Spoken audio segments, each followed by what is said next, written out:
সবাই কেমন আছো? আশা করি ভালো আছো, সুস্থ আছো। তো আমিও ভালো আছি। মৌসুমি অফিসিয়াল চ্যানেলে তোমাদের সবাইকে স্বাগত জানিয়ে আজকে চলে এলাম দুপুরে রান্না শেয়ার করতে। তো চলো আজকে কী রান্না করবো তোমাদের সাথে শেয়ার করবো। তো প্রথমে দেখাই, এই দেখো চিকেন, নুন হলুদ লঙ্কা তেল সব দিয়ে ভালো করে মাখিয়ে রেখেছি। আর এখানটায় যে কড়াতে বসিয়েছি, কড়াতে মাংসের জন্য আলু ভাজা হচ্ছে।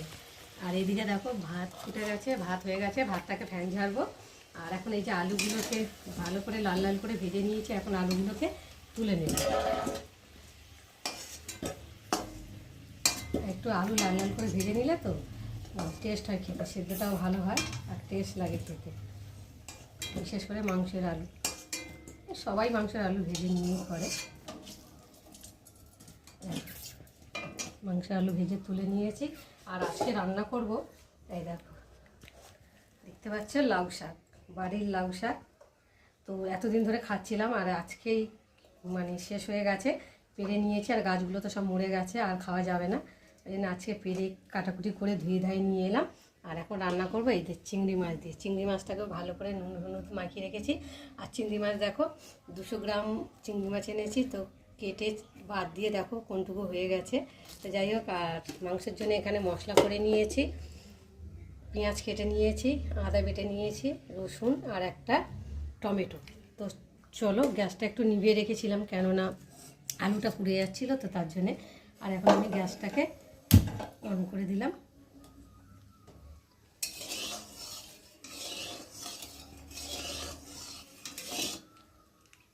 তেলটা গরমই আছে। আর এখন আমি তেলের মধ্যে দিয়ে দেবো তেজপাতা।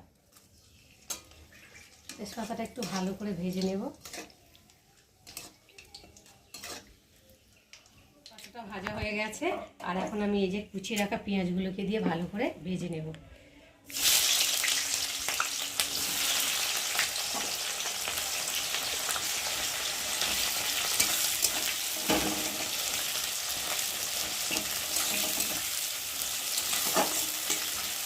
পেঁয়াজটা ভাজা ভাজা হয়ে গেছে। আর এখন আমি দিয়ে দেবো মধ্যে রসুন, আর দেবো আদা বাটা। আর এর মধ্যে দেখো জিরের গুঁড়ো, হলুদের গুঁড়ো, লঙ্কার গুঁড়ো, নুন সব অল্প অল্প করে নিয়ে নিয়েছি, কেননা মাংসের মধ্যে মাখিয়েছি তো, ওই জন্যই অল্প অল্প করে নুন হলুদ আর একটু দিয়ে কষিয়ে নেব নিলাম। আর ভালোভাবে কষিয়ে নিয়েছি। আর দেখো মশলা থেকে তেলও ছেড়ে দিয়েছে, দারুণ গন্ধও ছেড়েছে। আর এখন চিকেনগুলোকে দিয়ে ভালো করে কষিয়ে নেব।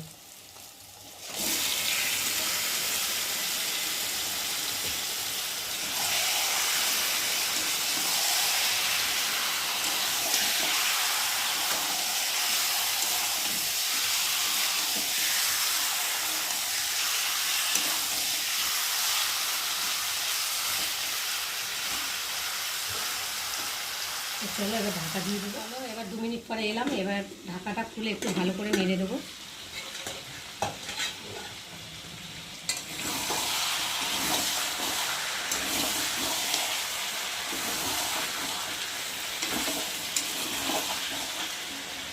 তাই তলা লেগে গেছে।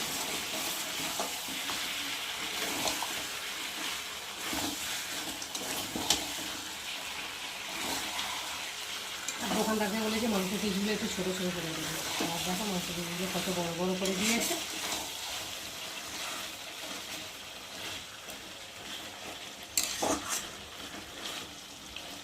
আর এখন দিয়ে দেবো কেটে রাখা একটা টমেটো, দিয়ে ঢাকা দিয়ে আবার একটু ভালো করে কষিয়ে নেব। তো বন্ধুরা দেখো চিকেনটা কষানো হয়ে গেছে। আর এখন এই যে ভেজে রাখা আলুগুলোকে দিয়ে আরেকটু কষিয়ে নেব।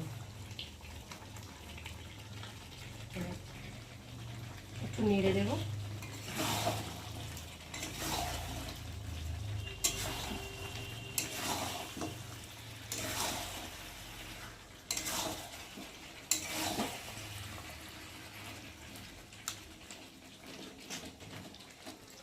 চলো বন্ধুরা দেখো কষানো হয়ে গেছে। আর চিকেনগুলো প্রায় সেদ্ধ হয়েও গেছে কষাতে কষাতে। আর যেহেতু মুরগির মাংস তো বেশি কষালে সেদ্ধ হয়ে যায়, দেখো বেশি কষাতেও লাগে না। তো দেখো এখন আমি ভালো করে ফুটিয়ে নিয়েছি। আর এখন আমি জল দিয়ে ভালো করে ফুটিয়ে নেব।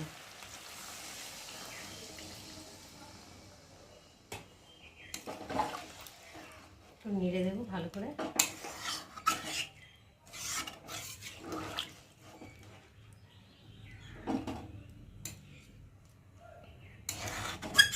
লেগে আছে কড়ার গায়ে। তো চলো একটু ঢাকা দিয়ে ফুটিয়ে নিই। পুরো জল দিয়ে চিকেনটাকে ভালো করে ফুটিয়ে নিলাম। তো দেখা যাক কেমন হয়েছে। তো দেখো কত সুন্দর হয়েছে দেখতে, আর কালারটাও খুব সুন্দর লাগছে, আর গন্ধটা খুব দারুণ ছেড়েছে। চিকেনের যেহেতু দারুণ গন্ধই ছাড়ে। আর এখন নামিয়ে নেবো। তো নামাবার আগে এই যে মিট মশলা দিয়ে দিলাম।